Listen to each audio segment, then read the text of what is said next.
and welcome to Round Robin. I'm your host, Robin McCormick with the City of Hampton. And today we are going to give you a fun overview of musicals from the 30s and invite you to come watch them for free. My guests are Rita Scrivener from the library and David Johnson, our film buff. Okay. Buff is actually, you're way more than a film Probably. buff. Yeah, I think buff doesn't quite cover it. Yeah, you are a master knowledge of film. Well, I don't claim to be I'm not an academic, but I've seen lots of movies and read the books and the biographies, so I think I'm pretty well up on the subject. And this is the third year that you will be the host for Summer Movies at the library, and give a little introduction and curate the films for us a little bit. Right. And speaking of films, if I may say, the reason I'm wearing my Felix cap is this is the 100th anniversary of the creation of Felix the cat. Really? Yeah, no, it doesn't seem like... I had no idea it was that old. 1919 is when the prototype started. Wow. So I just want to get that in. He's one of my favorite film stars. Cool. So we may sneak in a Felix cartoon or two during this series. You know, they used to start the movies with the short and with the cartoon, so it fits perfectly, doesn't it? So we'll see how that works. So, Rita, we're going to ask you first to tell us what night this is, what the arrangements are, before we jump into which films we're going to see. Oh, sure. It's every Tuesday evening, starting at 6:30, and it will run for 10 weeks. So it'll go into early August. I believe the last one is August 8th. And they'll be in Meeting Room B at the main library. Is the last one? I'm sorry. The 6th. The 6th. August 6th is the last one. Okay. And yeah, the main library at 4207 Victoria Boulevard for people who attend our adult coloring and craft program, or for people who attend our book to film or book to film classic programs. They will be very familiar with that room. It's in the lobby at the main library. Right. Okay. So let's jump right into Swing Time. What are we going to see this year? Well, we won't see Swing Time. There is a Fred Astaire film, and I was originally going to include it until I looked at it and seen it in years, and there are some things in it that just can't be. Gotcha. Not for the modern audience necessarily. Yeah. So we'll do Top Hat, which is they're the two best films that he made with Ginger Rogers. So they're pretty much on an equal basis. So we'll show Top Hat. And that's probably the most well-known. It probably is. Maybe, a lot of people have seen it. It's been shown on TV quite a lot, but it's worth seeing again. Of course. It's a great film. It has great songs by Irving Berlin.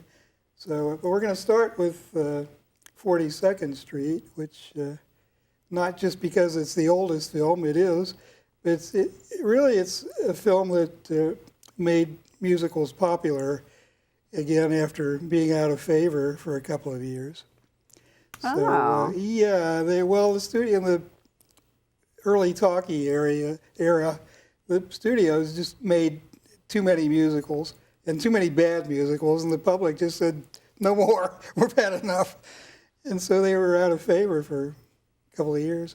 But this film and Gold Diggers of 1933 really helped to make them popular again. And 42nd Street has been remade since then. It has, and it was also a Broadway musical. Right, and then it's 1980, it was a hit to Broadway, which is curious. Usually it's Broadway shows that become movies, but this was went in the opposite direction. So this has a lot of staying power, I think. What songs are we going to recognize from that?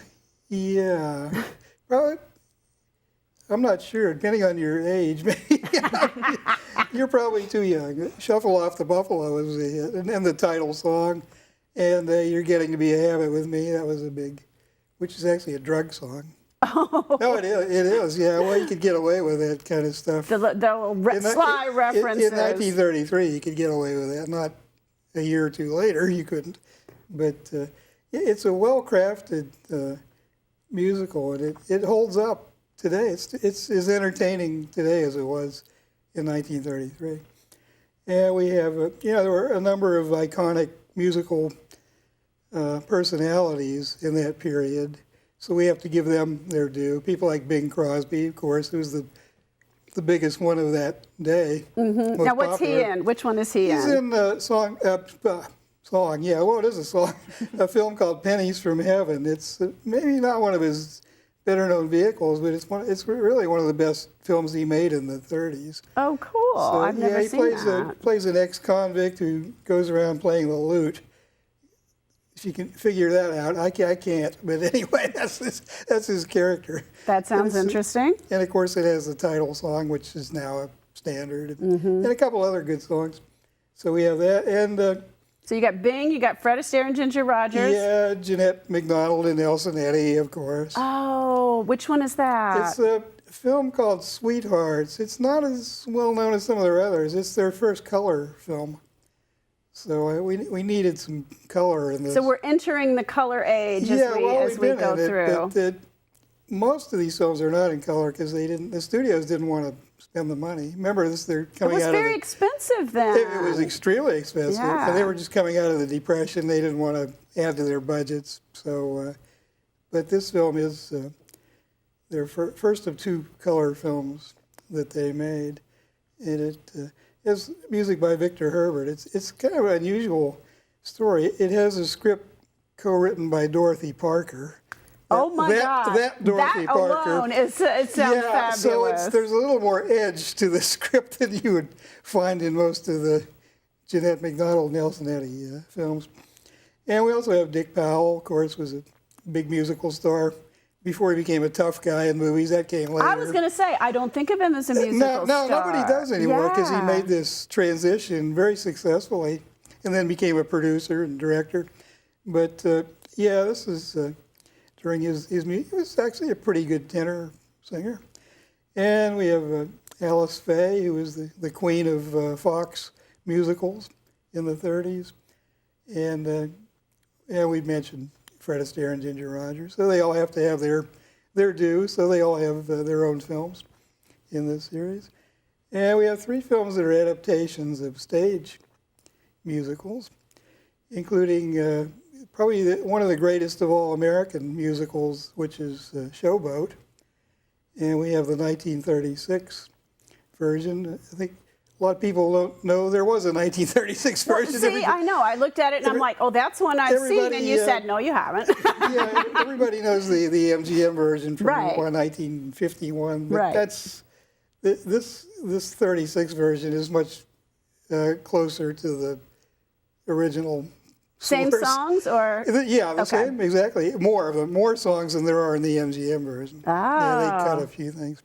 And it's more, I think, a more honest portrayal of a Showboat. The one in the MGM version looks like the one at Disneyland. Maybe it is the one at Disneyland. But, you know, Showboats, that was the bottom rung of the entertainment world.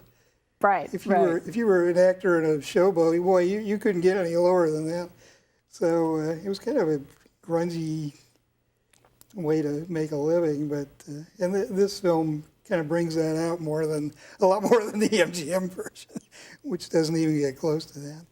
And we also have a British film version of the Mikado by Gilbert and Sullivan. It's, I think, probably their most popular musical show, and it's in the stunning Technicolor. It's just beautiful. The sets and costumes.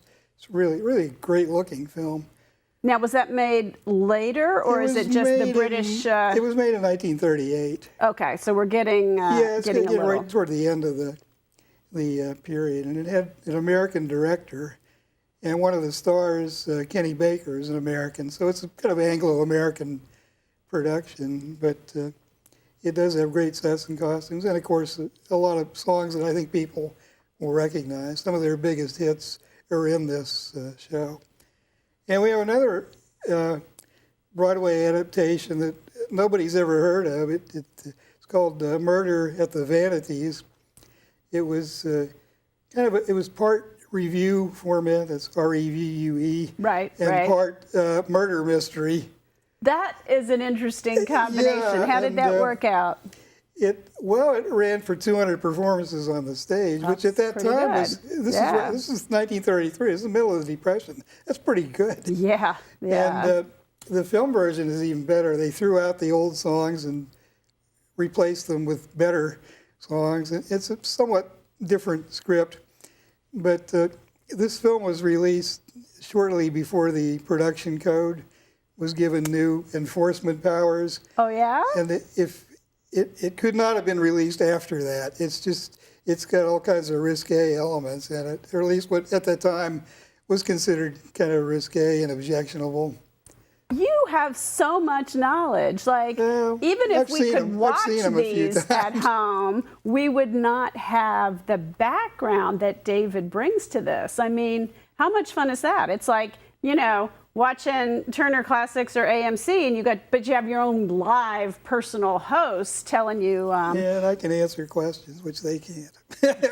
So do you do stuff afterward too? We have a follow-up where we talk about what we've just seen, whether people liked it or not, and what they enjoyed or didn't enjoy, and other things. It's fun. You can find out. People can bring all kinds of interesting notions to films that you hadn't thought of. So that's just going to be a ton of fun this summer. Because you know what is more fun than a great musical kickback? You're not necessarily thinking too hard. It's not a drama. Right. It's going to be, but of course they have varied themes. No, you're right. I think musicals can provide a special kind of entertainment that you don't get with any other genre of film. And you know, they don't make them as much today. There have been a few. They're few and far between now. Yeah, what a lot of fun. Well, we look forward to that. And again, Rita, just recap. Tuesdays?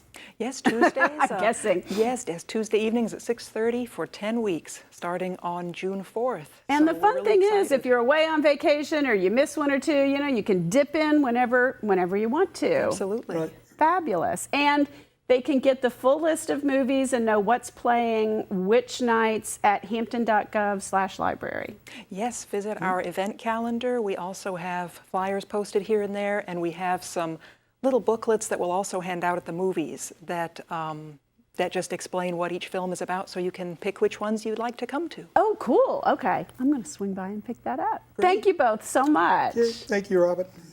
And thank you for watching. I hope you will take advantage of fun summer classic musicals that you probably haven't seen, at least this particular version, and maybe revisit some that you have. But with David's particular knowledge and background, may give us a new insight into some of these movies. Thanks for watching.